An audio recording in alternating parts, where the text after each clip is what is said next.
morning. It's Sunday, 25th of September 2016.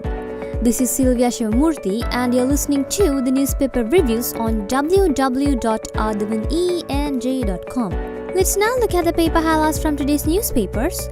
The top highlight in Sunday Times says, $1 billion Northern housing tender resurfaces.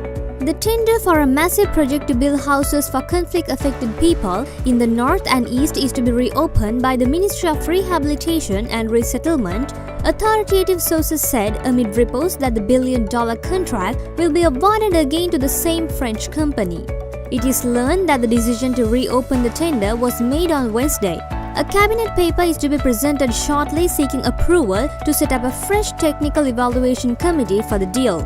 The highlight in the middle says, Vigneshwaran leads 10,000 people in protest against TNA government. More than 10,000 people led by Northern Province Chief Minister C.V. Vigneshwaran took to the street of Jaffna yesterday to protest against what they see as a Tamil National Alliance failure to fulfill pledges given during the election campaign. In support of the protest, shops were closed in Jaffna and in certain other areas in the Northern Province. The protest was organized by the former parliamentarian Gajendra Kumar Ponnambalam. Following the 3-hour protest, supporters held a meeting at the open-air theatre in Panne in Jaffna. Mr. Vigneshwaran said the protest was not against the people of the south but against the TNA and the government for failing to keep their promises. The TNA during the election campaign said it would discuss with the government and find a speedy solution to the ethnic issue. The TNA has said it will support the proposed constitution, but we have doubts whether it will help the minority Tamils, he said.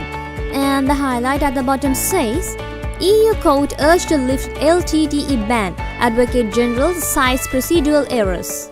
An Advocate General of the European Court of Justice held this week that the Liberation Tigers of Tamil Eelam, along with Hamas, should be taken off the bloc's terror list because of errors in the banning process. Let's now move to the paper highlight in Sunday Observer. The main highlight says, if GMOA demands are met, Teachers Union to take legal action. The Ceylon Teachers Union is all set to initiate legal action if the government bows down to demands made by the Government Medical Officers Union concerning the allocation of schools for children of transferred GMOA members. According to the Secretary of the Ceylon Teachers Union, Joseph Stalin, the union will take legal action against any such decision made by the Ministry of Education to grant schools requested by the GMOA in violation of the rights of other students. The highlight in the middle says, HIV test mandatory for state sector. HIV test will be mandatory for all state sector employees in due course, according to the Ministry of Health, Nutrition and Indigenous Medicine, Rajitha Sinaratna. We have decided to introduce the test to all state sector employees.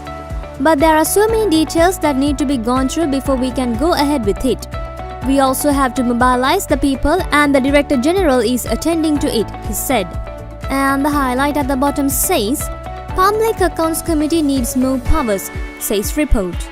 The first report on the Committee on Public Accounts of the 8th Parliament includes comparatively the largest number of investigations conducted within the 3 months from January 9 to April 7, 2016, with 41 investigations pertaining to 38 state institutions summoned before the committee on account of the reports of the Auditor General issued in respect of the years 2005 to 2013. And now let's move to the paper highlights in Ceylon today.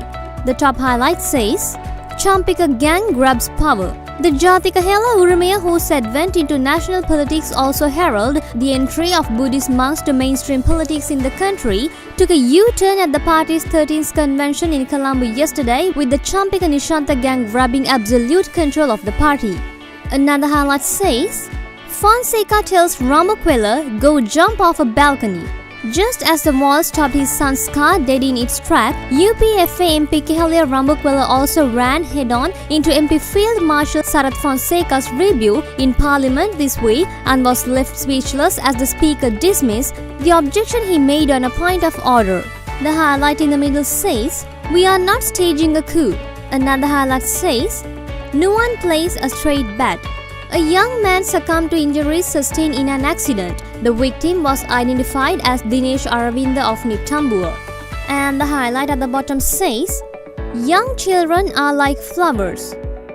That's all for today's newspaper highlights, and we'll get back to you with more news tomorrow.